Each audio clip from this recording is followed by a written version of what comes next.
अस्सलामुअलैकुम दोस्तों, क्या हाल चाल है आप सबके। दोस्तों आज एक और बहुत इम्पोर्टेंट एक्टिविटी है फार्म पे जो कि मैं आपके साथ शेयर करना चाहूँगा।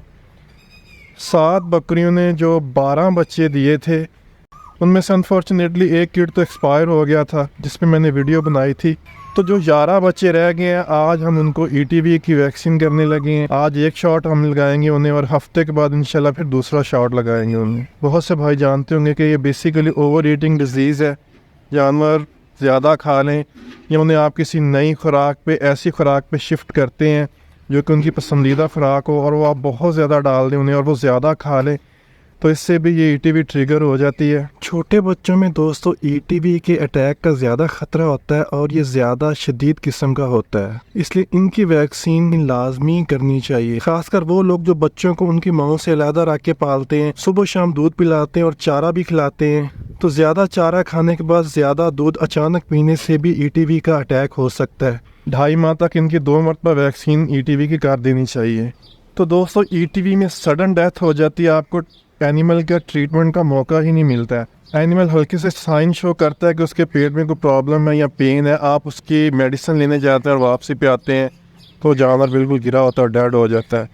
इसलिए इसकी वैक्सीन जो है बड़ी ज़रूरी है और टाइमली कर लेनी चाहिए क्योंकि इसमें आपको ट्रीटमेंट का मौका नहीं मिलता है। ETV की वैक्सीन दोस्तों गवर्नमेंट हॉस्पिटल से भी मिल जाती है और प्राइवेटली भी मिल जाती है।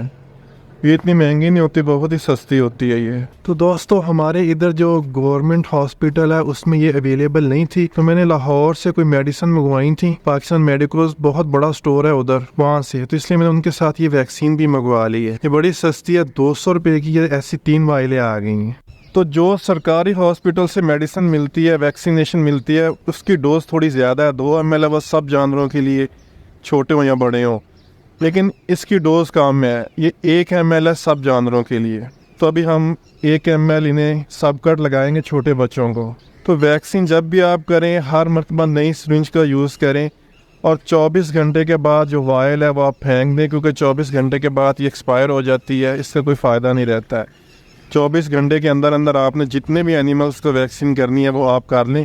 अभी हम इन्हें अंदर बंद करने लगे हैं और बच्चों को एक एक करके पकड़ेंगे और उन्हें हम वैक्सीन लगाएंगे क्योंकि बाहर से इन्होंने भागना है बच्चों ने और हमारे लिए काफ़ी मुश्किल हो जाना है इन्हें पकड़ना। कुछ बच्चे दोस्तों इस सेक्शन में रहते हैं और कुछ वो साथ वाले सेक्शन में रहते हैं। हम दोनों तरफ जितने भी बच्चे हैं छोटे उनकी वैक्सीन करेंगे इंशाल्लाह। वैक्सीन को हमेशा आप जिसके ऊपर टेम्परेचर लिखा हुआ उसी टेम्परेचर पे आपको रखना चाहिए। ETV के अटैक से बचने के लिए आपको एक तो वैक्सीन का स्केड्यूल टाइट रखना पड़ता है। सेकेंडली आप जब भी बकरों को या बकरियों को खुराक इनकी चेंज करें तो ग्रेजुअली इनकी खुराक चेंज करें, एकदम इनकी खुराक को चेंज ना करें। और अगर आप अपने एनिमल्स को दूसरी फूड पे कन्वर्ट करने लगे हैं तो कम से कम 5 से 7 दिन के अंदर उन्हें दूसरी फूड पे कन्वर्ट करें।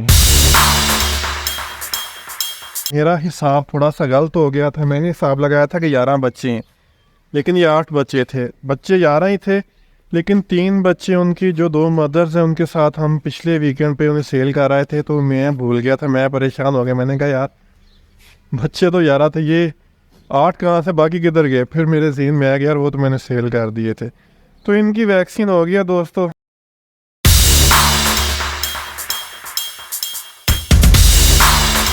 फाइनली शाम हो गई है और हमारा अल्हम्दुलिल्लाह ये तकरीबन 3 कनाल हमने इधर फेंका था वो ड्राई हो गया है। अभी हम इसे कवर कर रहे हैं, अंदर फेंक रहे हैं। 3 मरतबा हमने इसे आज पलटी लगाई है, काफ़ी ज़्यादा धूप थी लेकिन अल्हम्दुलिल्लाह अब ये बिल्कुल ड्राई हो गया है। और अभी 3 कनाल हमारा लूसन पड़ा हुआ है और हमें मौसम ख़राब होने से पहले पहले उसे लाजमी कवर करना होगा। ये वाला सेक्शन आज सारा दिन धूप में पड़ा रहा है और बिल्कुल ड्राई हो गया है, बहुत हल्का हो गया होगा। इसे मूव करना काफ़ी आसान हो जाएगा। ये सामने जो सेक्शन है ये तकरीबन सारा ही बिल्कुल ड्राई हो गया है। आज इसकी पलटी लगाई हमने तो दोनों तरफ से ये बिल्कुल ड्राई हो गया है